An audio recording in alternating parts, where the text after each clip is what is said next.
Alcolíricos es un grupo colombiano de rap que despierta gran admiración por su importancia presente, pero algunos desconocen el largo proceso que incluyó aciertos, fallas, alegrías y decepciones. Requirieron coraje para continuar. Algunos podrían pensar que solo con paciencia se cumplen los sueños, pero la paciencia, aunque necesaria, denota cierta pasividad. En cambio, el amor por lo que se hace y la perseverancia para cumplir las metas son ingredientes indispensables cuando todo juega en contra, para vencer la crítica y la autocrítica. Castro, Gambetta y Faceta son admirables artistas y representan la berraquera y la resiliencia. El episodio de hoy es un homenaje a la historia del grupo y un mensaje para los que están a punto de desistir de su sueño.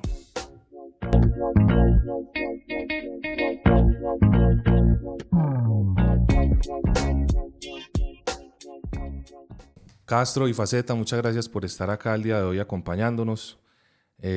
Ustedes son uno de los grupos más reconocidos en Colombia y en Latinoamérica o Hispanoamérica en la escena del rap. Han estado en la portada de la revista Rolling Stones, ya han llenado escenarios multitudinarios y tienen un promedio de visitas de 1 millón de reproducciones en Spotify al mes.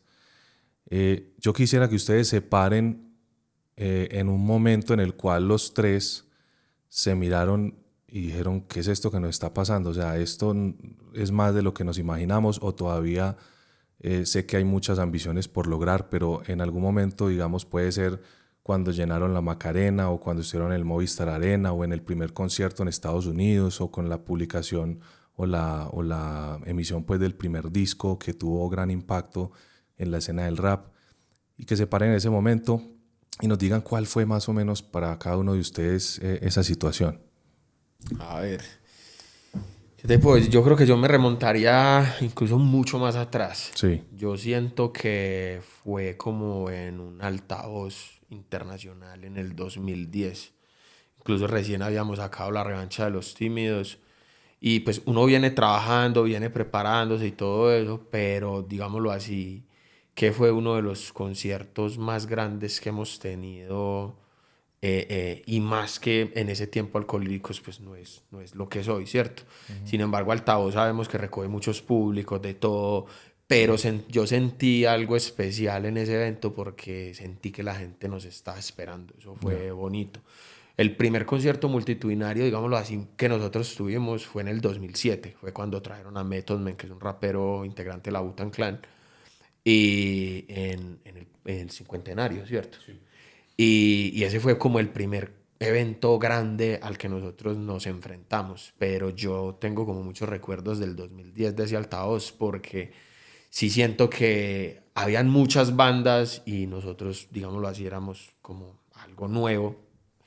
Y sin embargo ya había mucha gente que se sabía las canciones, nos reconocía, y por algún momento incluso también sentí que había gente que había ido por nosotros. Entonces yo siento que para mí fue en ese momento. ¿Sentiste una conexión especial pues con el público ahí en un escenario tan grande? Sí, en ese momento, habiendo público diverso, porque en ese tiempo el Festival Altavoz no lo dividían tanto como lo dividen ahora, como por géneros, por días.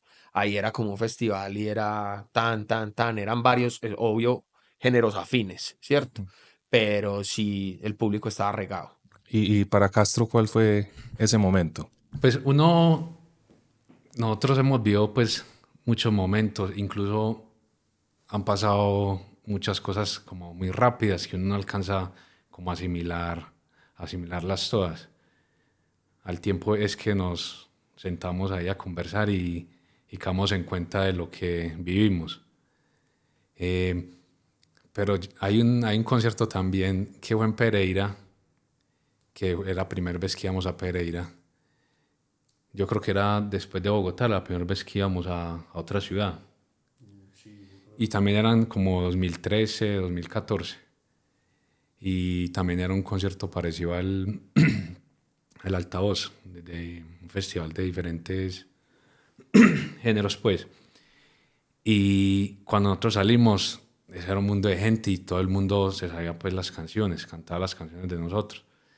Eso es muy extraño porque En esa época también se vivía un regionalismo, pues, que Bogotá, que el Real Medellín, pues era muy dividido, pues, en cuanto a la cultura, y encontrarse uno con ese público que lo recibe de esa manera a uno que, y en otra parte, es algo como que lo sorprendía a uno. Uno no se imagina, pues uno está trabajando, es como para ser reconocido como primero, como en un orden, como en su ciudad, y ya en su barrio, como en su zona. Entonces como que, pero que tan repentinamente, porque cuando eso no, los conciertos eran muy esporádicos, y llegar a una ciudad y de un momento a otro que lo reciban a uno así, uno sí queda como sorprendido, como que... Muy llamativo eso que dicen ustedes dos, porque uno desde la escena, digamos, de un trabajo más solitario, no en frente a multitudes, se imagina que lo más grande que han hecho es lo que les produjo esa sensación que les preguntaba, pero probablemente la definición de grande tiene muchos matices, porque para ustedes fue muy grande pasar de algo que ustedes pensaban que era no ser tan reconocidos y que tal vez si le ponían el micrófono a la audiencia no iban a corear la canción, pero después verse en un escenario grande y ya sentir que ver gente cantando las letras que ustedes compusieron fue lo que les generó ese momento como de realización, ¿cierto? Sí, es algo que uno hasta el día de hoy todavía se pregunta, porque son como diferentes sensaciones. Uno siente como unas sensaciones como hay impactos muy fuertes, digamos, cuando son los conciertos que nos han pasado, digamos, en el Movistar, en la Macarena. Y hay otros impactos que son más como emocionales, como emotivos sin importar cuántas personas hayan, es como la energía de esas personas que hay. Que hasta nosotros lo hablamos, que nosotros, digamos, los conciertos en los bares o así pequeños son los que más nos cautivan, porque eso es como los inicios de nosotros, como estar como con la gente aquí, así como cara a cara, es como que nos devuelve como apenas estamos empezando, nos tenemos que ganar al público, la tenemos que dar toda, entonces como que, no sé, uno como que desfoga, y hay no sé, como por así decirlo, estoy sobrado. Entonces se nota como si uno estuviera también ahí en el público. Pero hasta la fecha que dijiste me sorprendió, porque cuando revisaba sobre la discografía de ustedes, el primer disco fue en el 2009, ¿cierto? En el que sacaron pues ya más comercialmente. Me refiero como a la reunión de canciones. El primer disco prensado, sí, fue precisamente en el 2010. Sí. Incluso ese concierto también a mí me trae como cosas muy bacanas y me remonta mucho como a esa época, porque cuando salió La Revancha de los Tímidos, que fue nuestro primer álbum prensado, nosotros nos bajamos del concierto y nos felicitamos en el camerino, estábamos muy contentos, pero lo primero que hicimos fue que cada uno llevaba una maleta, llenamos la maleta de discos y nos metimos al público a vender. Tremendo. De uno, o sea, tremendo. Hace 20 minutos estábamos allá en el escenario principal y ya estábamos aquí feriando eso como panes. Y lo más teso de todo fue que la gente copió. Cuando nosotros nos encontrábamos otra vez, pues se acabó lo que tenía. Y eso pues nos llenaba de mucha felicidad. Incluso prácticamente La Revancha de los Tímidos se vendió, fue ahí. Y tremendo, te decía lo de la fecha, porque mucha gente cree que la historia de ustedes empezó ahí, pero ustedes venían desde mucho tiempo atrás trabajando y tal vez con mucho reconocimiento en bares y en zonas pues que son digamos, de culto para el rap, pero ya tener un reconocimiento más grande fue lo que los llevó a tener esa realización pues de lo que les preguntaba al principio. Y sobre eso queríamos dirigir como la columna vertebral de este conversatorio, donde Lady va a estar aquí también dándonos aportes sobre la ciencia detrás de lo que ustedes han vivido. Porque venía pensando yo que mucha gente cree que los proyectos en la vida son sobre todo paciencia, y se habla mucho de la paciencia, pero a mí no me gusta tanto ese término, porque la paciencia también se puede interpretar como algo muy pasivo. Es como yo esperar a que las cosas ocurran, pero no hacer nada al respecto. Y yo creo que lo que a ustedes los define más es, al mismo nivel de importancia de la paciencia y la pasión, la determinación por lograr lo que querían lograr. y seguramente tuvo mucho que ver pues de dónde vienen y por eso es tan importante para ustedes, son tan importantes para ustedes sus orígenes. Pero yo quería saber ustedes qué opinan de eso, o sea, si en realidad para ustedes fue más pasión o más persistencia a pesar de momentos de duda o dificultad durante todo ese proceso. A ver, yo estoy muy de acuerdo con lo que vos estás diciendo, pues porque ustedes tienen como una visión distinta a la de nosotros que estamos pues como acá adentro. Pero yo le agregaría algo que para mí es algo muy importante y es el amor por esta vuelta realmente. O sea, cuando nosotros, hablo de mi historia, cuando yo empecé escuchando la música, cuando vi los primeros videos, me pareció que era una música que me llegaba, ¿cierto? Yo estaba muy peladito y estaba como en búsqueda de esa identidad, que me gusta, que no me gusta, que quiero escuchar. Y cuando llegó el rap, ay, marica, ¿qué es esto? ¿Esta vuelta qué es? Y empecé como a investigar. En un momento fue como un boom en el barrio, es que mira esto, ¿cierto?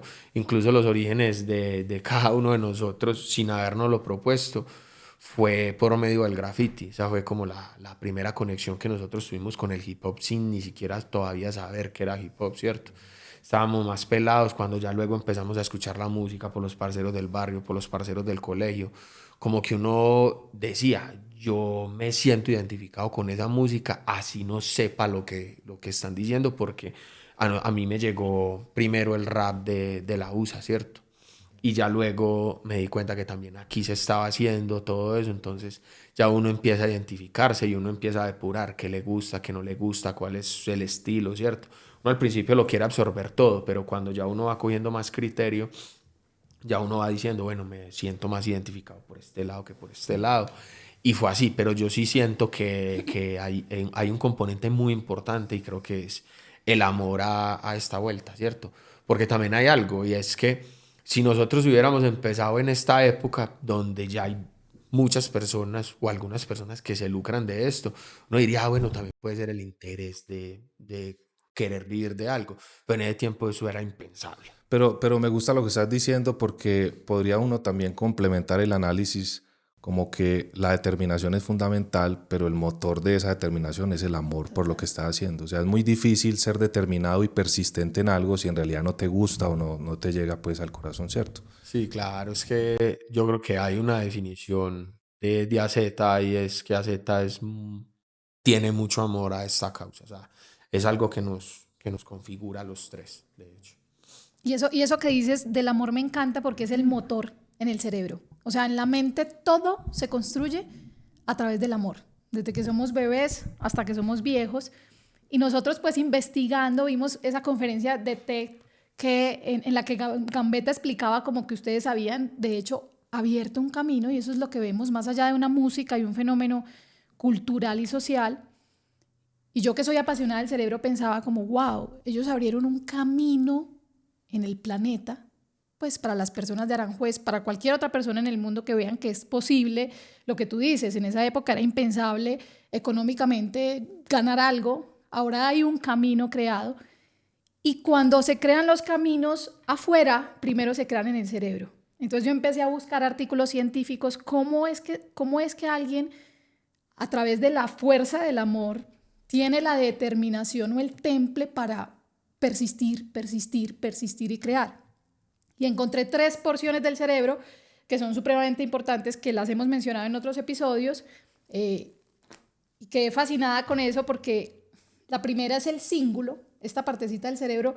Hagan de cuenta que es como un centro de acción físico, mental y espiritual. O sea, aquí llega todo lo que yo siento, esa taquicardia, se me pararon los pelitos, estoy enfrente del, no sé, el concierto, 1000 personas o 10 personas en un bar, esa conexión cerquita, me están mirando.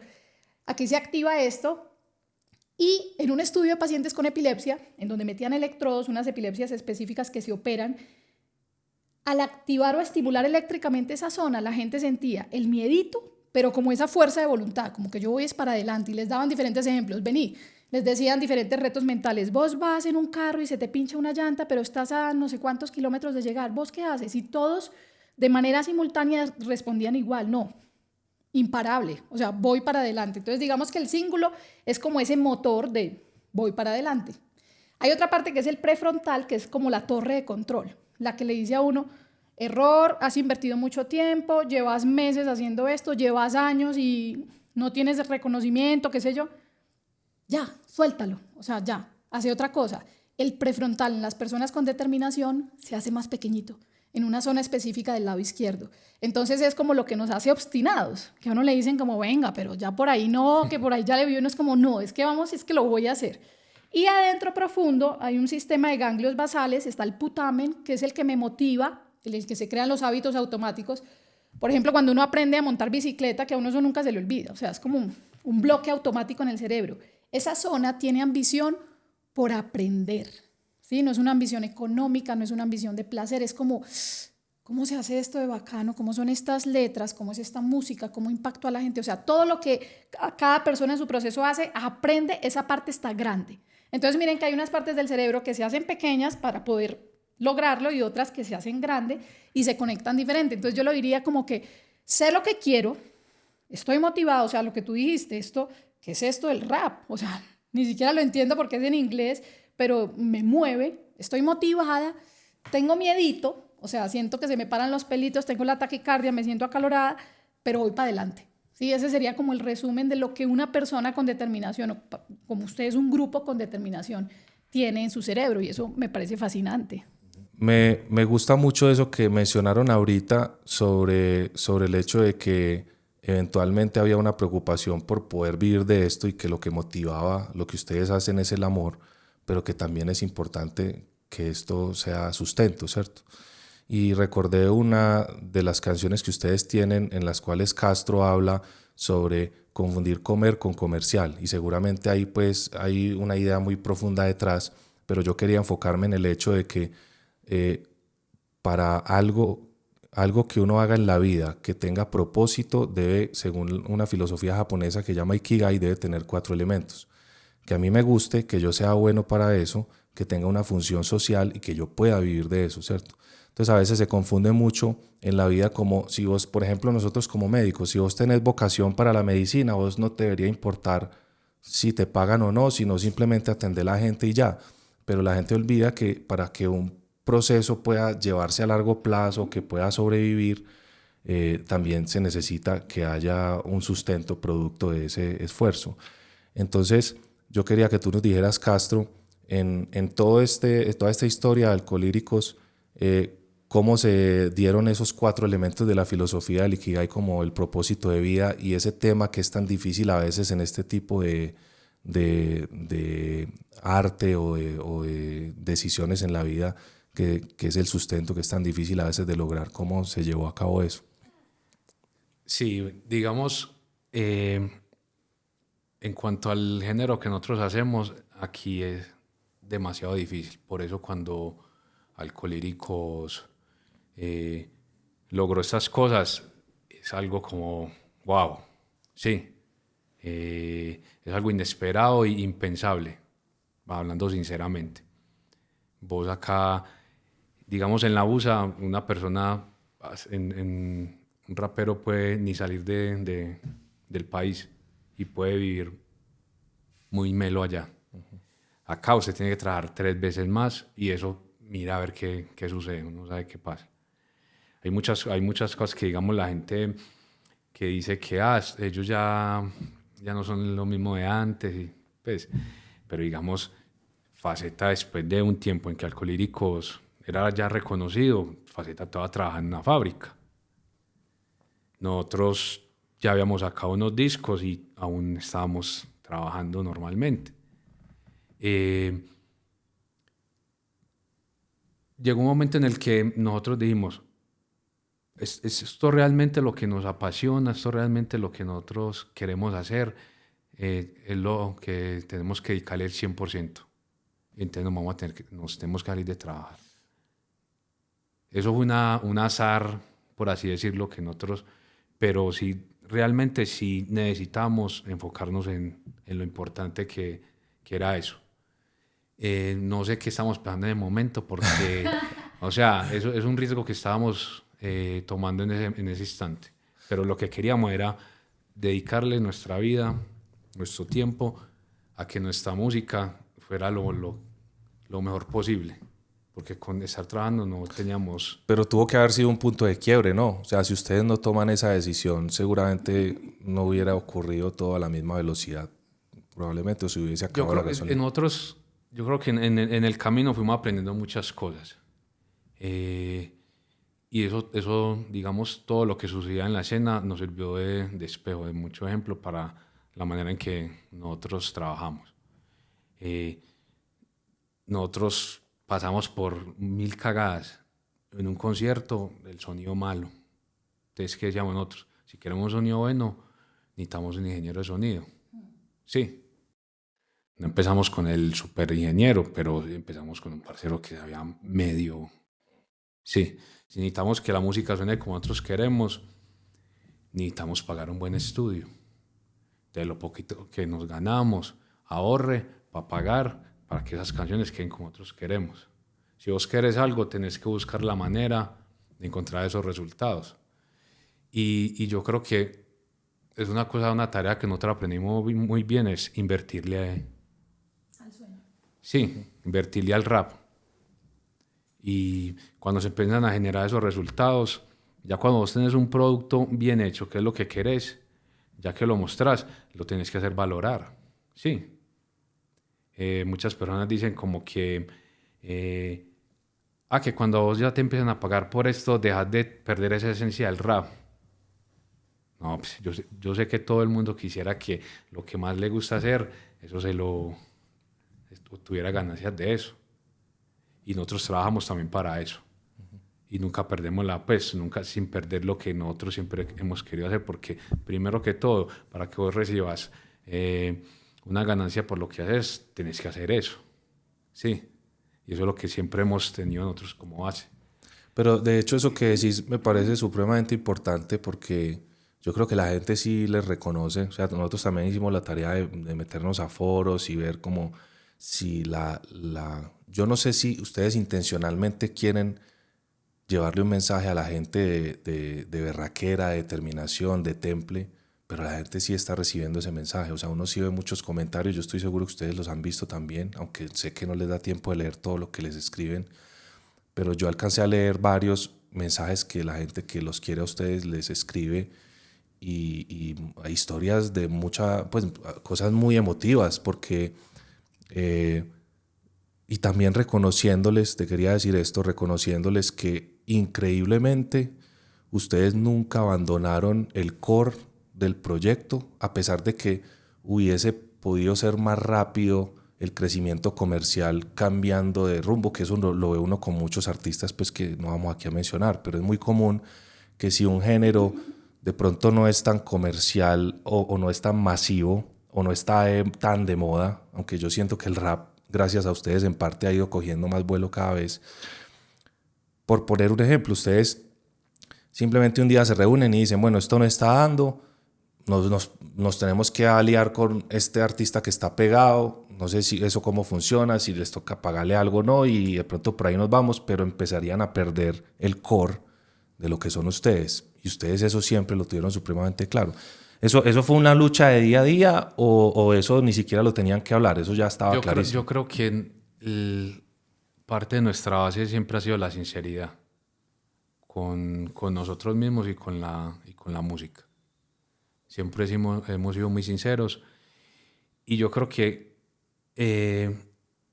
literal pues en las canciones, en las historias que nosotros contamos, en lo que mostramos son historias reales y eso le toca a la gente, obviamente. Entonces yo creo que dimos también con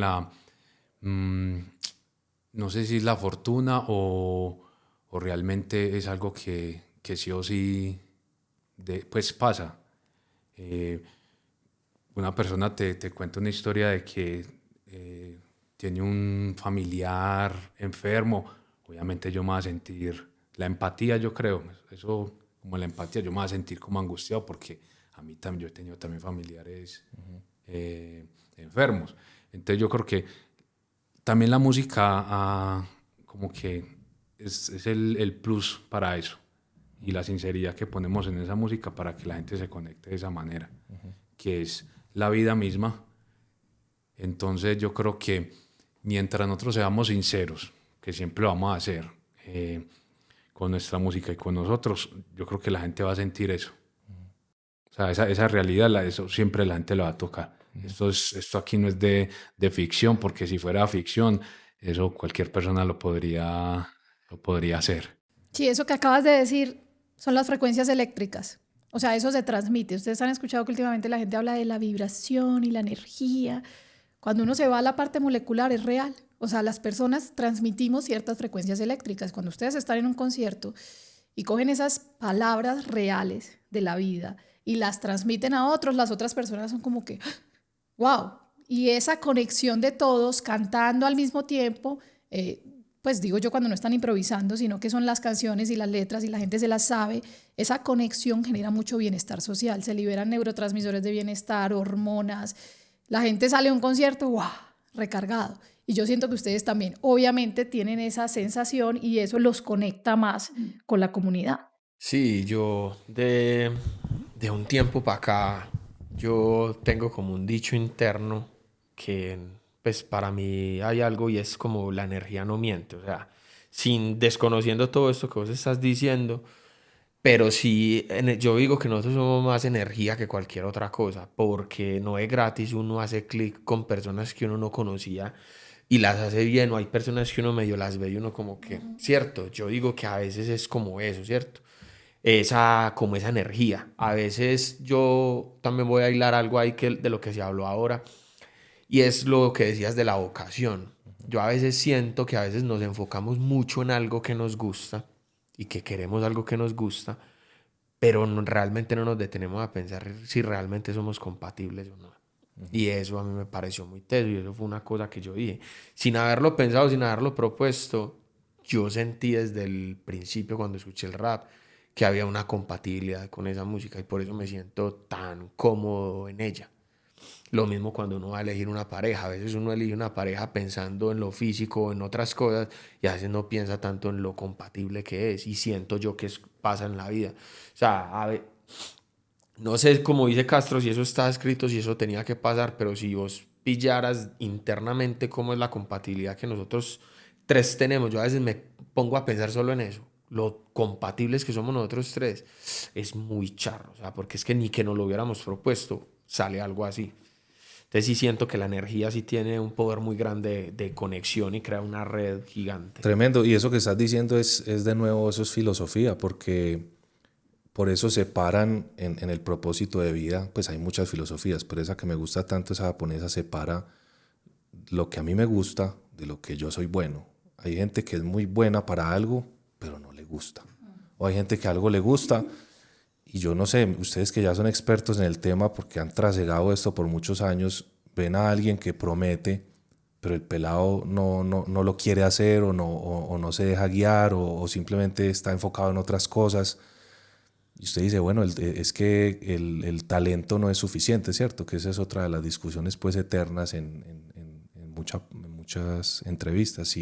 Si el talento es suficiente o no, y yo creo que eso ya se volvió muy cliché porque es que ahí no hay que hablar mucho. O sea, si vos tenés talento pero no tenés motivación o no te gusta algo, ahí probablemente no hay mucho. Sabes que hay una frase muy tesa que a mí me marca mucho y yo se la recuerdo mucho a mi hijo cuando me parcho a hablar con él de la vida, de un montón de cosas, y es que la disciplina termina venciendo el talento. Vos pudiste haber nacido con un talento excepcional y otra persona no haber nacido con ese mismo talento, pero con el paso del tiempo lo fue desarrollando y lo perfecciona. Entonces, yo lo que siento es que uno también tiene que conocerse, tiene que saber para qué es bueno y para qué es malo, pero yo digo que un talento potenciado con disciplina, pues eso. Me quitaste la palabra de la boca, eso iba a decir. Coincidencialmente esta semana estaba viendo una entrevista, no sé si a usted le gusta el fútbol, sí, pues usted lo he visto yo jugando microfútbol ahí. Arturo Vidal decía que él realmente era muy promedio. Yo la pillé, sí, yo pillé esa entrevista. Media tabla. Él decía, yo todo el tiempo fui un jugador suave. Sí. Jugador normal, ni el más acá ni el más acá, pero cuando empecé a darme cuenta que si yo le metía disciplina a la vuelta, entrenar el doble. Sí, él decía, yo entrenaba doble jornada y de un momento a otro, después de 7, 8 meses, empecé a destacar. Y el man sí recalcaba eso, era como, yo todo el tiempo me he sentido que soy un jugador promedio. Pero cuando yo empecé a meterle más disciplina y a tener más convicción en mí, ahí fue donde ya. Exacto, sí, sí. Esto cuadra con lo que quería hablar de un término en inglés que se llama grit, G-R-I-T, que se traduciría como coraje. Me gusta la palabra coraje porque dicen determinación, temple, pero coraje como colombiano, como latino. Y esa palabra la describió una científica que se llama Angela Lee Duckworth, americana, pero con padres de la China. Estando muy joven, daba clases en un colegio público de New York y ella veía algo, ella decía, yo veo niños, pelados ya, adolescentes, talentosos, muy inteligentes, pero no necesariamente son los más notables o los mejores del grupo. Igual veo unos que son como wow, súper notables y uno va a ver y no son tan inteligentes o tan talentosos, porque digamos que en educación siempre se ha medido la inteligencia con el coeficiente intelectual, ¿sí? Y ella dijo, entonces, ¿cuál es la clave del éxito? Y empezó a investigar y estudió militares y estudió, bueno, diferentes tipos de poblaciones y se dio cuenta que el que se volvía líder, el que se volvía bueno, como este futbolista que ustedes están diciendo, era el que combinaba dos cosas, pasión con perseverancia, no necesariamente talento. Entonces, el apasionado, el que tiene el amor y el motor de esto me gusta, esto es lo mío, pero persiste, repite, entrena el doble, ese era el que salía adelante, no el más inteligente, no el más talentoso. Y ella escribe un libro que se volvió un bestseller internacional que habla de cómo la vida del éxito es como un maratón, o sea, no es una carrera rápida, no es salir corriendo aquí a, no sé, 1 kilómetro, sí, no es un sprint, sino que es resistencia. Que el que va en la maratón y persiste, tiene a su ventaja la resistencia, porque el talento está muy bueno, la motivación está muy buena, cuando yo digo, uy, voy a hacer de todo, pero si no persisto, pues no lo logro. Nosotros cuando comenzamos, ya habíamos grabado el primer demo y felices pues ya nosotros con nuestro primer demo. Pero cuando nos íbamos a los conciertos, eso era la cagada. ¿Por qué? O sea, el miedo, las ansias de... Sí, no teníamos experiencia. A mí se me iba la voz. O sea, eso fue una lucha de mucho tiempo. Y eso ensayábamos. Que hubo un tiempo hasta parceros nos decían como que eso era una característica de nosotros. Y siempre ha sido que nosotros así no hubiera un concierto, nosotros nos la pasamos ensayando. Nosotros en la casa de Faceta, en mi casa, nosotros éramos, aparte de que éramos unos gomosos. Ensayamos, porque sí, porque no. Llegamos al concierto, mal, la cagada. Entonces, llegó un punto en que buscamos a ver quién nos daba clases de vocalización para manejar el aire y todo eso. Y en una época en que no... O sea, ¿cómo íbamos a pagar eso? Sí, claro. Pero buscamos la manera para mejorar nuestros envíos. Y esa disciplina que nosotros le metimos es porque queríamos también llegar al punto de que lo que nosotros veíamos en grupos, esos shows, lo queríamos también para nosotros. Entonces yo creo que, yo no era el más rítmico. Porque uno era de una cuna de porros, de boleros, de salsa, y que después le llegue el rap a uno que son con otros tiempos. Uh-huh. A mí me tomó también mucho tiempo. Tenía como el lado de la escritura a mi favor, pero me faltaba como más también lo musical. Pero eso también, si yo me quedo, digamos, en esa, no, yo escribo muy bien, entonces ya para cantar, ¿qué? Baila. Yo creo que también tiene eso es muy real, tiene que ver mucho con la disciplina. Uh-huh. Hay que ser muy disciplinado. Hay gente que nace con el talento para ciertas cosas, pero si usted no se enfoca en eso, si no se prepara, no prepara ese talento, yo creo que no va para ningún norte. A mí me gustó mucho algo de lo que vos dijiste, obviamente estoy completamente de acuerdo, y algo que me dejó pensando, Faceta, es que si bien la disciplina vence al talento, cuando vos le metes disciplina a alguien talentoso, eso es una mezcla explosiva, ¿cierto? No, y yo creo, qué pena interrumpirte, yo creo que en todo vos sí tenés que tener como Una facilidad. como una esencia. Sí. Sí, hay personas que ya la tienen algo innato, pero ahí sí hay que tener algo. Porque lo que hablamos de ahorita, la perseverancia. Pero si usted no está hecho para eso, eso no le va a resultar. O sea, no insista. Y ese mensaje yo creo que ustedes tienen también es muy importante para educadores. O sea, aquí nos escuchan un montón de educadores que se han reportado en este podcast y yo creo que es importante que ellos sepan recordar esta frase que dice que si usted juzga a un pez por la habilidad por trepar un árbol, pues ahí no es. La habilidad del pez es nadar. Entonces, cuando tengan niños que los ven muy artísticos, muy musicales, que no les maten ese sueño, ¿cierto? Que antes les ayuden a ser disciplinados y cuántas personas, tal vez con un mensaje tan importante como el de ustedes, pudieron haberse destacado si hubieran tenido la orientación adecuada en ese momento, ¿cierto? ¿Qué es lo que vos estás haciendo con tu hijo también, orientándolo? Sí, exacto. Eso que vos estás diciendo para mí es muy importante porque pues es una historia figura, pero a mí me pasó con mi hijo. Mi hijo me dijo, papá, yo quiero jugar fútbol. Ah, listo, vamos a jugar fútbol. A mí me gusta jugar fútbol. De hecho, yo juego 1 o 2 veces por semana sin falta. Eso me ayuda como a liberarme toda la vuelta. Y llega y me dice, yo quiero jugar fútbol. Ah, bueno, listo. A mí me rinde jugando. No soy el más calidoso, pero me rinde jugando. Y empieza él a jugar. Uy, qué suave. No, qué malo.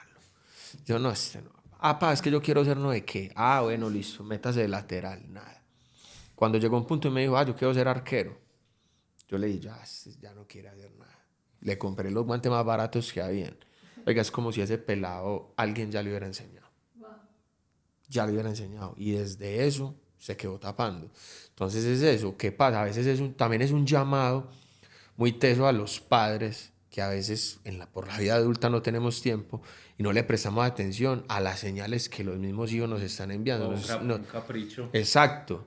A veces también son las frustraciones. Es que yo quiero que mi hijo sea futbolista porque yo quise ser futbolista, pero resulta que tu hijo te está mostrando que es un calidoso dibujando. Entonces, prestale atención a eso. A veces puede ser un mal estudiante de matemáticas, pero puede ser el mejor en arte. Y si vos potencias eso, Cuando contaste esa historia, Lady me miró y pues nos tocaste la fibra porque estamos en una situación idéntica. ¿Pero cuántos años tiene tu hijo? el hijo mío en este momento va a cumplir 16 años. De nosotros tiene casi 6 y está en la misma. O sea, uno lo ve jugando, dice, no, este ni toca el balón, hermano. Y entonces yo le empecé a hacer tiros y yo como que se vuelva arquero para que al menos lo pongan y empecé a ver que tiene talento para eso. Pero es muy difícil de manejar eso y es una parte importante pues de esta discusión acá, porque yo a veces siento que uno peca por extremos o lo lleva por donde ve que el camino es seguro, donde por ejemplo pasa mucho con los que como ustedes quieren ser artistas pero les dicen no, sea médico, sea abogado, que eso ya está inventado y por ahí van a tener un salario o van a vivir de eso y les va a ir bien, eso ya está, hay mucha opción. En cambio este artista, eso de 100 llega a 1. Y a veces de buena fe los papás o los educadores los llevan por el camino entre comillas seguro, pero lo que a veces fallan en entender es que puede que sí, económicamente sea más seguro, pero puede que sean infelices, ¿cierto? En el futuro de pronto no. Entonces yo creo que uno sin estar en los extremos tiene que tratar de encontrar esa combinación perfecta o casi perfecta, entre para lo que a alguien uno le ve facilidades y para lo que uno cree que si lo apoya y le mete disciplina y ese pelado es bueno, esa pelada es buena, por ahí se puede ir y apoyarlo pues incondicionalmente, ¿cierto? Sí, exacto. Yo digo que cuando nosotros empezamos en esta vuelta, no sabíamos, o por lo menos yo no tenía claro si yo era bueno en esto o no. De hecho, yo lo voy a decir, si Castro dice que él era arrítmico, yo era el doble y yo quería ser DJ. O sea, yo, digámoslo así, hay una analogía muy tesa que hace poquito como que la concluí y me la pillé, la saqué de algo que pillé. Y es que una de las cosas que más me gusta a mí de ser DJ es que es muy paradójico porque yo manipulo el tiempo con las manos. Es como si yo pudiera como si tuviera un superpoder, ¿cierto? Como el Doctor Strange de Marvel, manipula el tiempo y espacio. Yo manipulo el tiempo, yo puedo llevar una canción atrás, puedo llevar una canción adelante, la puedo acelerar, la puedo ralentizar, y yo siento, o sea, es como una analogía, pero yo siento que tengo ese poder, y ese poder es un talento que estaba ya estipulado en el rap y que yo lo desarrollé para él, y que felizmente lo desarrollo, y hoy felizmente vivo de eso, porque si no viviera de eso, yo creo que yo hubiera estado aquí, pero las condiciones fueran distintas, eso es innegable. Y mira que lo bueno de un superpoder, como rico para uno, ¿no? Yo siempre le digo a mis hijos, como a ti, ¿qué te gustaría hacer? Volar, yo siempre digo volar. Pero lo bueno de un superpoder es el impacto que tienen otros. Y eso que acabas de decir de ralentizar, de yo tengo el tiempo en mis manos, realmente pasa con el rap.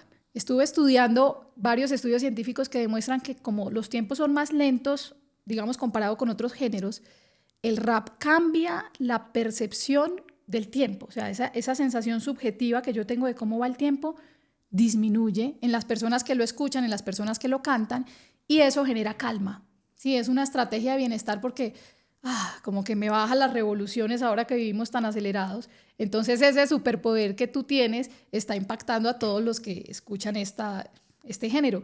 Y otra cosa que me encantó que dijiste, que yo creo que puede ser uno de los mensajes más fuertes de este episodio, es: papás, sean atentos a las habilidades de sus hijos. O sea, todos somos fuertes en una cosa y débiles en otra.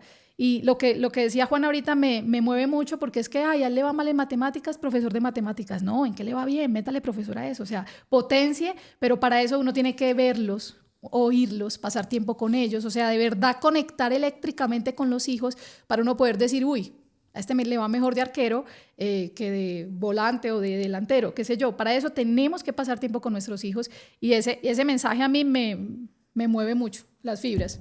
Me hiciste pensar en un ejemplo que yo hice una especialidad en edición de publicaciones, y un editor mexicano muy famoso sobre la parte de marketing decía: ¿qué ponen en la canasta de la entrada de una librería? ¿Ustedes qué pondrían? Y todo el mundo, casi el 80%, hasta yo dije, no, pues lo que no se vende, para que se vea más y se venda. Y él, no, en la canasta de la entrada hay que poner lo que se vende, que es más o menos el mensaje que está dando Lady. O sea, refuercen en lo que los niños o los adolescentes o los que quieren dedicarse a algo son buenos, no traten de llenar para lo que ellos realmente no tienen motivación o no son tan buenos, porque hay un vínculo muy fuerte entre la motivación y en lo que yo creo que hago bien, ¿cierto? O sea, cuando yo siento que yo soy malo para algo, puede que yo lo intente y después de un tiempo lo voy a dejar, pero cuando yo siento que me destaco, que soy bueno, me va a motivar más. Entonces yo creo que es importante esa parte también. Que yo aprovecho ahí algo que se lo escuché una vez a Gamba, que aprovecho por aquí también le mandamos un saludo a Gamba, que no pudo acompañarnos hoy por una situación personal, pero bueno, Gamba nos decía, como parce, una vez que me senté yo a hablar con él, me decía como, para mí el intro de un álbum es una cosa muy importante. ¿Por qué? Porque de ahí se va a desglosar toda la carne de lo que viene ahí para abajo. Y si vos le prestas atención a los intros de los discos de AZ, todo tienen una importancia muy grande, o sea, desde el inicio. A veces pasa eso, es como que el ejemplo dejan lo mejor decías, para el final. La menuda la ponen ahí y eso es lo que va a encabezar. Entonces vos necesitas algo que enganche de entrada a la gente. Como a usted le gusta esto, se topó por esto, venga, pues yo lo cojo y venga, jálelo. Y eso se lo escuché yo a Gamba, y pues no tenía como decir un correlacionamiento de algo, pero ahí me pareció muy teso. Y de hecho yo me declaro fan de los intros de ustedes. O sea, hay cosas de la cultura popular colombiana, una mujer hablando, una abuela, o una canción famosa de música para planchar, o una salsa, me encanta, hermano, cómo hacen eso, porque yo siento que ustedes también se identifican con esa cultura, ¿cierto? De lo que vos mencionabas ahorita, que sabían más de salsa, de otro tipo de música, y se lo meten al inicio de la canción y uno ya dice, uy, venga, esto aquí es como diferente, y ya después vienen las letras que son pues brutales, y eso me parece fundamental pues en lo que ustedes están diciendo. ¿Tuvieron momentos en los que ustedes casi tiran la toalla, o eso nunca pasó, que dijeron como no, definitivamente esto hermano, esto ya creo que se reunieron los tres como casi los tres de acuerdo en que ya no iba más, o el hecho de que estuviesen en grupo, que ahorita Lady nos va a mencionar algo con respecto a eso, de las ventajas de los grupos. El ser un grupo les permitió que cuando alguien aflojaba, los otros dos apretaban, o cómo se manejaba esa dinámica en el grupo. Sí, nosotros somos de estar muy preocupados, pues, como por el otro, porque es que todos somos un complemento. Si alguno está flaqueando, como que los otros le brindan como las herramientas o le facilitan como para que esté como también ahí a la par. Pero yo creo no, nunca. Pero así como decir como no, esto no, nunca, no. Pudiéramos estar en la chanda, nos puede ir cuando nos iba tan mal en los conciertos, nos bajamos y tenemos que ensayar más. O sea, Tremendo. era como una motivación que recibíamos de que es que nos falta. ¿Y por qué nos falta? Porque no le hemos invertido más, no económico, sino de... Entonces nunca se nos ha pasado como por la cabeza de cómo... Y aunque ustedes no lo crean, yo creo que muchas personas que estuvieron ahí y vieron ese problema de que no te salió la voz o que no salió tan bien como querían y que ustedes seguían apareciendo en la escena, yo creo que eso manda un mensaje muy fuerte también, que retumba. Como venga, yo en esa situación que tuvieron ellos me hubiese retirado hace rato. O es más, yo los admiro cada vez más cuando me dicen esas cosas porque yo me considero una persona resiliente y contemple, pero ustedes, hermanos, la sacan del estadio en eso, porque es que no es fácil, o sea, es muy distinto. Por ejemplo, yo aquí en un podcast me equivoco y repito y edito, pero vos allá en vivo con la gente, que usted se empieza a llenar la cabeza de ideas de que están murmurando de que se notó el error o en fin. Es como la sanción social ahí en vivo y en directo, eso no es fácil, o sea, están las dos caras de la moneda.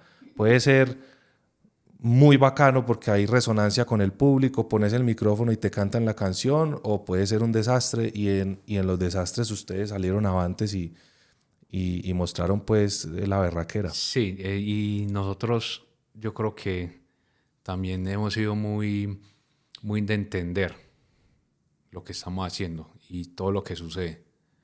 Hemos como que no estudiado solo no hemos estudiado lo que hacemos o lo que vamos a hacer, sino lo que nos ha pasado.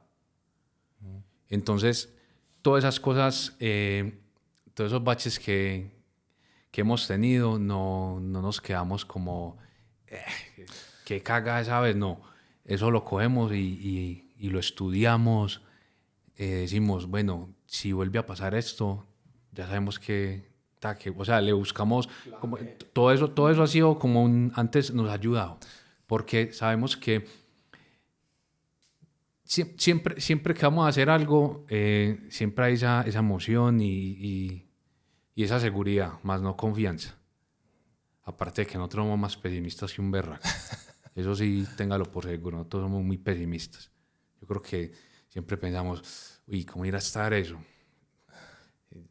En medio de que decimos, eso va a ser brutal, pero siempre está ese pensamiento pesimista. Yo le quería dar una entrada a Lady ahorita porque hay algo que yo no quiero que se nos pase a hablar y es que eso tiene una explicación, lo que ustedes dos están diciendo. Yo creo, porque yo también tengo, pues, aquí no vamos a comparar, pues, cuál tuvo la infancia más difícil, pero yo crecí también en comuna y Lady también tiene un origen, pues, de bajo estrato socioeconómico y hay evidencia científica que demuestra que las personas que tuvieron que superar dificultades en la infancia tienen unas capacidades especiales en la adultez. Contanos un poquito de eso, Lady. Sí, hay múltiples estudios poblacionales. Hay muchísimos por allá en Japón, después de terremotos o cosas, cuando un niño o un adolescente sufre una experiencia traumática dura, es como si eso le diera la garra, ese coraje para luego en la adultez dar con toda, o sea, superar los problemas. Entonces todos los estudios son muy similares, diferentes poblaciones, niños con dificultades económicas, familiares, emocionales, qué sé yo, acá como en Colombia, la guerra, ¿sí? Las carencias, son después adultos que más fácilmente van a enfrentar problemas. Ustedes sienten que pueden decir que eso pasó con ustedes, porque cuando uno los escucha decir, no, ese obstáculo antes fue gasolina para mí, o sea, yo antes llegué animado a decir cómo vamos a mejorar, qué vamos a hacer, es admirable. Sí, porque todo el mundo no le pasa eso, al contrario, en general la gente se desanima y, ay, bueno, ya no, me salí de esto y esto me generó mucho disconfort y mejor me voy, mejor escojo otro camino y me voy por otro lado. Pero esa garra de persistir, ¿ustedes creen que pudo haberse generado desde la infancia? No sé si, cómo le explicar o puede ser muy relativo, porque es que, como te decía ahorita, la situación del rap acá ha sido de mucha lucha. Incluso los grupos antes de nosotros ha sido de mucha lucha. Sí, hubo unos que desistieron. Como, no, esto no va a dar nada. Y así nosotros tuviéramos la preparación o estuviéramos, viniéramos de una cuna mela o de la que venimos, por X o Y, como fuéramos, hacer el rap siempre ha sido muy luchado. Sí, sea usted quien fuera, tuviera plata o no. Para hacer rap en específico, todo siempre fue muy luchado, porque en los eventos los que mandaban la parada era el género del rock, los ingenieros de sonido eran rockeros, entonces no entendían cómo funcionaba la dinámica del rap. Entonces todo ha sido muy luchado, todo ha sido muy de cero. Entonces yo creo que parte de eso es lo que somos ahora, que nos ha tocado luchar tanto por levantar esto, independiente de la situación que nosotros hayamos vivido en el de la niñez. Es como el rap como tal. Nos ha tocado levantar tan duro esto que ahora se nos presenta como algo y como que para adelante, no azara, porque hemos pasado experiencias. Ya lo de la situación pues, de la infancia y todo eso, yo creo que eso se ve más transmitido en la manera de pensar y como en la música como tal. Yo no sabría responderte, siéndote muy honesto, si tiene que ver como desde la niñez, pero sí estoy como aquí pensando en eso que vos decís y para mí sí puede tener mucho sentido, porque yo te digo, yo me considero un DJ que ha pasado por tantas cosas y a mí me queda muy fácil hoy por hoy resolver ciertas situaciones que se presentan en un show. Se fue, no sé, me falló un tornamesa, yo ya sé cómo hacer. O sea, y no presentarle a ellos, incluso muchas veces nos damos cuenta de que hubo una falla cuando ya se acabó el show. ¿Cómo salió adelante? Yo creo que es eso, es como, se me dañó algo ahí, listo, bueno, tengo milisegundos para pensar cómo resuelvo, pero la terminamos resolviendo. Hay definitivamente problemas que uno dice, bueno, hay que tener una pausita, ¿cómo resolvemos? Pero nosotros siempre nos hemos propuesto algo y es que cómo incluso habiendo errores que somos humanos, dependemos de ciertas máquinas, dependemos de cierta tecnología, micrófonos, frecuencias, todo, cómo podemos hacer que la gente ni siquiera se entere de los errores que pasan ahí y eso terminamos volcándolo a nuestro favor. Entonces, sí siento que ese pensamiento, ese estudio, no me había nunca detenido a pensar eso, pero creo que eso sí lo llena a uno como ese coraje, como, y por el putas, pues eso no lo podemos dejar caer, antes hay que meterle. Y es eso. Sí. Casi que a veces se puede volver hasta un concierto en el que no pase nada, como, aquí no hubo ningún reto, como que... Sabes que yo creo que uno ya, por la experiencia que tiene, ya uno ha sabido cogerle el disfrute a todo, a los que están más complicados y a los que de principio a fin. Pero ustedes no sé si sin darse cuenta acaban de dar un mensaje fundamental para las nuevas generaciones que quieren explorar lo que les gusta hacer. Y es que no hay manera de salir a escena en cualquier cosa que usted quiera hacer solamente cuando usted crea que todo está perfecto y bajo control. Eso ocurre en el camino. Nosotros hace poco en un episodio decíamos que si nosotros no hubiésemos tomado la decisión un día de salir al aire con este podcast, probablemente casi 2 años después de haber empezado todavía no estuviera el primer episodio al aire y ya van casi 50. ¿Por qué? Porque uno quiere que todo salga perfecto, como que hay un miedo a la crítica, sobre eso también hemos hablado en otros episodios, hay un temor a cómo nos ven los demás o que yo no me puedo equivocar y uno no tiene que hacer las cosas perfectas, sino aceptar que uno va a fallar y cada vez tener la oportunidad de hacerlo mejor, hacerlo mejor, hacerlo mejor. Y siempre va a ocurrir algo, ¿cierto? Entonces, qué bueno que la gente que tiene el deseo de emprender algo, sea una empresa, sea ser artista, sea presentarse a un examen de medicina, no crea que todo lo va a tener bajo control y ahí va a poder dar el paso. Sabes que me parece muy teso porque eso que estás diciendo, yo hace poco salí a hacer una vuelta con Gamba, estábamos ahí como parchados, estábamos hablando de la vida personal y yo le dije a Gamba que hace poquito me había sentado a hablar con un parcero que él es psicólogo y ese parcero me decía como parce, lo que pasa es que yo le estaba contando que yo era una persona muy miedosa en muchos aspectos. Y él me decía, parce, el miedo no lo podemos ver como malo, porque el miedo de alguna manera es un mecanismo de defensa que tenemos todos. Lo malo es cuando el miedo sale a frentearte la vida. ¿Por qué? Porque lo primero, te llegan las oportunidades, las recibió el miedo, ya por miedo las dejaste ir, porque tenés ese miedo. El miedo es esa cosita que te dice, pilas que, y si sale bien, bacano, pero si sale mal, pille lo que puede pasar, ¿cierto? Pero si el miedo es lo que te recibe todo y es lo que te frentea, no vas a hacer nada. O sea, si yo por miedo no me hubiera aventurado, no hubiera sido DJ, no hubiera sido nada. Y lo hablaba con Gamba preciso y me pareció muy teso eso que vos dijiste, porque tiene relación ahí como con eso. El miedo nunca te puede frentear la vida.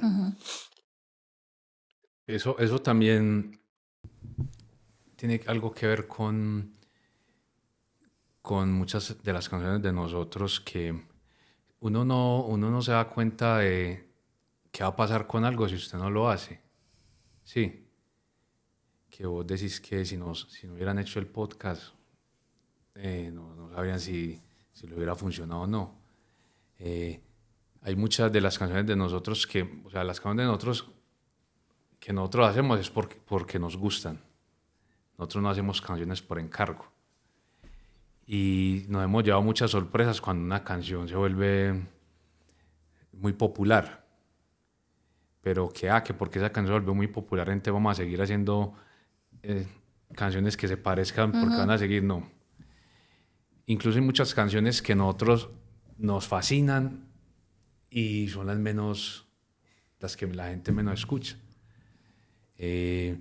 Pero nunca tampoco la hacemos como vamos a ver qué pasa sacando esta canción. No, han sido como canciones que son caprichos de nosotros o gustos que nos hemos dado y son las que menos. Pero cuando hemos sacado canciones que ni siquiera las sacamos como para que peguen y son un hit, uno como que ve.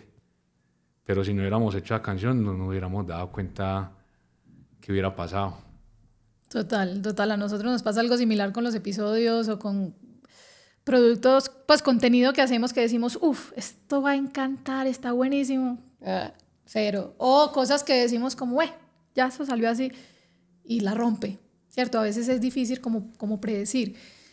Yo me estuve anoche pensando y yo decía, ¿cómo han durado tantos años juntos? Porque uno escucha pues de grupos musicales que decían que no, que se peleaban, que persistían, era como por el negocio y como porque, bueno, ya eran muy reconocidos. Y una amiga ayer me dijo la frase que dice, lo mejor que le puede pasar a un ser humano es otro ser humano. Y ella decía, yo creo, porque además es súper fan de ustedes, me decía, yo creo que al contrario, en ellos estar el uno para el otro, o sea, estar los tres ahí como el pilar de esa mesa, hace que si el uno tiembla, el otro lo soporta. Ustedes lo han visto así, por lo que me dijeron ahorita, o sea, es como, además son súper compatibles, o sea, eso es una bendición tener dos personas más con uno trabajando por la misma visión en conjunto. Sí, digamos, Gambetta y yo somos primos. Entonces nosotros desde niños siempre hemos sido, y pues ya, imagínense, más de 20 años conocemos a Faceta, que incluso sin ser amigos ya lo conocíamos del barrio. Y obviamente nosotros hemos tenido discusiones, pues somos seres humanos. no solo nosotros, el equipo de trabajo, pues hemos tenido, pero creo que es muy importante como entender todo, tener esa empatía, ponerse en el lado del otro y saber llevar las cosas, no dejarse uno llevar como por el ego, el orgullo, no. Y también saber cuál es el fin y el propósito que tenemos, sí. Hemos tenido discusiones porque, que el sonido, que, hey, ¿qué pasa? Que no sé qué, pero yo creo que hablando de buena manera hemos sabido cómo solucionar esas cosas. Y también yo creo que la madurez que uno adquiere, antes sí uno era como más estallado, como que no le podían decir algo porque uno pensaba que era que lo estaban, era... Sí, ya uno adquiere como esa madurez y también la manera en que se le dicen las cosas. Sí, eso es de parte y parte. Y como nos conocemos, sabemos de qué manera también como que abordar a cada uno. Entonces yo creo que eso también nos ha dado como esa fortaleza en cuanto a lo personal. Es que ya son familia, o sea, 20 años juntos trabajando por lo mismo, se conocen, se aman, pues, súper. Yo quería saber si, de nuevo volviendo a la columna vertebral del episodio, lo del tema a mí me gusta más la palabra berraquera, por el abuelo mío que la usaba mucho. Pero lo de esa determinación de ustedes y la berraquera para continuar adelante a pesar de los obstáculos y que casi los obstáculos se volvieran gasolina para no, es que no nos vamos a dejar, vamos para adelante. Ustedes sienten que ese mensaje, yo ahorita les dije que yo percibía que sí estaba llegando, pero ustedes también lo han sentido, o sea, se han acercado a ustedes personas que les dicen, hey, esa canción o en ese concierto o la manera como ustedes reaccionaron a esta situación me hizo reevaluar la manera como yo estoy afrontando mi vida y de pronto que necesito ser un poco más determinado. ¿Ustedes han notado eso de pronto? Sí, bastante. Incluso no lo deja de sorprender a uno. De diferentes edades, niños, el papá que dice, mi hija los escucha mucho o los conozco por mi papá y eso me parece muy bonito, que no solo se quede como en la satisfacción de uno o simplemente en un gozo de lo que produce pues una canción y ya, que trascienda, que vaya como más allá. Nunca hemos sido como del cliché de que nuestro rap de conciencia, porque no estaría mintiendo yo decir como voy a hacer esto para cambiar el mundo. No. Yo creo que es como la esencia de uno de hacer bien las cosas. Y yo no voy a contar, digamos, aunque pues todas las canciones de nosotros es contar sobre la vida, yo tampoco quiero contar algo de que vaya a afectar, porque yo no soy así, sí, que vaya a afectar como el pensamiento de las personas, ¿no? Yo cuento mi realidad y si en alguna de esas cosas que cuento alguna persona se sintió tocada, pues ya se le sale un oso de las manos. Pero me parece muy increíble, sí, que la música trascienda hasta ese punto de que la gente se sienta como tan identificada y como que diga que gracias pues a una canción que no son sus experiencias, pero que pues no es la persona, pero que esas experiencias también le hayan pasado como en su vida y la transforme, siendo como que el fin que uno busca, pues. Entonces uno dice que, aparte de que uno se siente como que, wow, eso que ya como que se genera como ese compromiso. Pero es una manera bonita de resolver esa responsabilidad tan grande y es, yo no voy aquí a hacer intencionalmente tratar de cambiarle la idea a alguien sobre algo. A mí incluso me llama la atención que si bien es imposible no hablar en un artista, pues hablar de temas complejos, ustedes se cuidan mucho como de no ser muy parcializados con lo que cantan. O sea, en las letras uno no nota como... No los puede uno encasillar fácil, porque a veces a la gente la encasilla muy fácil. Este tiene esta corriente o esta otra. Y yo creo que eso es muy... Siempre habla de lo mismo. Es muy bonito eso, que ustedes se ven muy originales y que no se dejan llevar como por el vaivén pues, de las cosas. Y vos, Faceta, ¿qué has sentido como con respecto a eso? Si has sentido que la música, más allá de entretener, ha generado como esa resonancia en la gente, como el mensaje que ustedes quieren llevar. Sí, sí, la verdad, a mí me gusta mucho hablar. Me gusta mucho hablar con las personas, con parceros, amigos, todo, que me cuenten, como escuchar la gente, escuchar sus historias y todo. Y es muy teso cuando alguien le dice a uno, como, parce, ¿sabe que gracias a su música, la banda sonora pude superar X problema que tenía, superé ciertos episodios de depresión, de un montón de cosas, ¿cierto? Como dice Castro, la música no se hace pensando en vamos a cambiar el mundo, no, son experiencias personales que ellos cuentan con las cuales uno se siente identificado. O sea, yo soy parte de la banda, yo no hago parte del proceso de las letras, pero yo digo, marica, me siento identificado completamente. De hecho, por eso es que yo estoy en AZ, ¿sí me entiende? Porque yo no estoy en AZ porque, ay, sí, es que porque les está yendo muy bien, entonces, no, yo me siento con ellos porque yo me siento representado por las letras que ellos dicen, ¿cierto? Entonces, para mí ellos también son unos salvadores porque la banda sonora de mi vida es AZ, así yo sea integrante de AZ y se vale, y escucho rap y escucho muchas de las cosas que salen acá, escucho el rap de la USA, cosas que me gustan, hay cosas que no, ¿cierto? Pero la banda sonora de mi vida es AZ porque o sea, lo vivo desde adentro, pero también como DJ tengo la posibilidad de verlo desde afuera. Yo no escribo la letra, entonces yo voy teso y le pregunto a Castro, Castro, ¿y esto qué? Por eso, qué chingón. Sí, no, y yo en el recorrido, pues haciendo la tarea para hablar con ustedes hoy, me pareció muy interesante que en todos los años que ustedes llevan había un estilo muy constante que me parece difícil de lograr. O sea, que lejos de no ser como innovadores es como, hey, esta gente fue capaz de permanecer vigente, de crecer, siendo fieles a su esencia, o sea, son muy auténticos. Hay una cosa que yo quería de la que Lady hablara para ir cerrando, y es que ella, por ahí en estas semanas que hemos estado hablando sobre esta entrevista, le encantó una frase que es un buen fin, el fin del afán. Contales por qué y contanos por qué te gusta tanto esa frase. La hemos escuchado cientos de veces.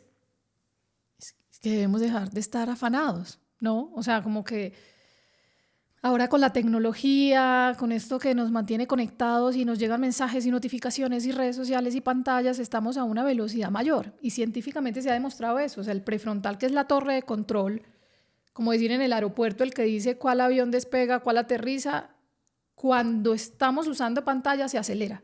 Esas frecuencias van demasiado rápido. Entonces, por eso hay más trastorno de ansiedad y también más depresión. Y cada que yo escucho una canción de ustedes, como que me relajo. O sea, tal vez hay un efecto musical, pero las letras me relajan mucho. Y cuando decían el fin del afán, yo decía, sí, o sea, ¿yo por qué voy a estar tan afanada todo el tiempo? Ustedes tienen como estilo de vida eso de la vida lenta. No sé si hacen algo de respiración, meditación, oración, o simplemente ustedes fluyen así porque ese es el ritmo que ustedes llevan, están desconectados de pantallas y redes, o qué nos podrían decir al respecto. No, yo incluso creo que yo voy más al contrario. Yo creo que de los tres yo soy el más acelerado. O creo, no estoy seguro que soy el Pero más usted está en la acelerado. búsqueda de pronto de mejorar eso, o usted ya dice, no, yo soy así, punto. No, a veces. Sí. A veces sí, o sea, hay que tener la pausa. Y mi pregunta es quién es más relajado. Estamos los dos extremos acá. Pero ¿sabes qué? Yo digo que a veces, y digo que a veces tengo que reconocerlo porque yo digo, a veces yo soy así, ¿cierto? Obviamente yo tampoco soy de esos que, yo soy así, entonces me voy a quedar toda la vida así. No, porque cuando hay algo malo, vamos a mejorarlo, ¿cierto? Aparte de que yo cada vez quiero ser mejor DJ, quiero ser mejor rapero, también quiero ser mejor persona. Y si hay una persona, hay algo que de mis actitudes, de mis pensamientos, de mi modo de ver la vida que hay que cambiarlo, obviamente yo lo cambio, ¿cierto? Pero también siento que me funciona. Yo soy una persona yo me considero una persona muy hábil para aprender. y yo me propongo, bueno, me gusta la madera, cierto día me gusta una cosa y con un visaje, un curso que hice, unas cositas, hice una cocina. Y entonces me queda la facilidad. El DJ lo aprendí viendo. Yo no me metí a una academia, nada. En las pruebas de sonido yo muchas veces aprendí a rapear sobre las canciones de ellos, todo, pero tener los tiempos, ¿cierto? Entonces me da como cierta facilidad. Entonces yo digo, a veces me funciona, entonces ¿por qué cambiar lo que a uno le funciona? Pero cuando esas cosas que a uno le funcionan también lo afectan, también uno también tiene que aprender a decir, venga, un momentico, monstruo, está equivocadito, venga, vamos a cogerla con calma y ya vamos a escuchar la opinión del otro extremo. No, yo digo que es real de que en esta época todo es muy acelerado. Incluso la gente se acostumbra a recibir como, listo, ¿y qué otra cosa? Venga pues. A mí me pasó la otra vez que recién sacamos una canción y como a los 8 o 15 días alguien me dijo como, hey, ¿cuándo algo nuevo? Y yo, pues ya acabamos de sacar una canción. Es que, pero sí, otra. Y yo, pues la gente piensa que es que Sí. son zapatos, que... Panes. Pero yo creo que si hay que volver como a eso del proceso. No hay que saltarse nada. Hay que tener como una pausa. Yo sé que ya la tecnología se presta para que las cosas funcionen y se hagan mucho más rápido, pero yo creo que sí hay que, hasta con eso hay que tener una pausa, un proceso, aprender de cada cosa, porque cuando usted está en un punto en el que le falla algo, ¿cómo lo resuelve si usted se saltó el escalón anterior? ¿Sí me entiende? Es más, yo creo que va como más por ese lado. Yo creo que hay que estudiar bien cada paso para estar bien cuchilla en eso, cosa que si le pasa algo usted lo sepa resolver. Pero cuando ya usted se tira a una pausa ya muy extendida, ya se le complican las cosas porque ya muchas cosas se le acumulan. Y a mí también me ha pasado eso. Y ahí es donde empieza el estrés. Ahí sí una cosa a la vez, creo yo. Acá estamos igual. Yo soy ultra acelerada y este hombre va a otro ritmo. Todos somos diferentes, todos los seres humanos. Hay unas tortugas, hay unas liebres. O sea, hay unos que somos lo que tú dices. Yo aprendo y yo quiero hacer y todo eso. Pero sí funcionan los procesos, como dices vos, paso a paso. Y acá quería mencionar lo que estamos hablando de que ustedes no hacen la música para salvar a otros, ¿cierto? Ustedes no sacan al Mesías, pero la música sí salva vidas. Y salva la vida del que la usa como estrategia, del que canta, del artista, pero también de los espectadores. Y acá hay algo muy importante en salud mental que se nos había olvidado mencionar y que me encanta, y es que el rap en particular permite, y yo siempre pienso en los adolescentes, esa capacidad de expresar. O sea, yo saco lo que tengo de mis historias, de lo duro, de lo bonito, de lo feo, pero lo saco, me expreso. Y eso hace que yo me valore más, entonces aumenta mi autoestima. Y está demostrado que disminuye la depresión, disminuye la ansiedad, solo por el hecho de yo hablar. Muchas veces callamos.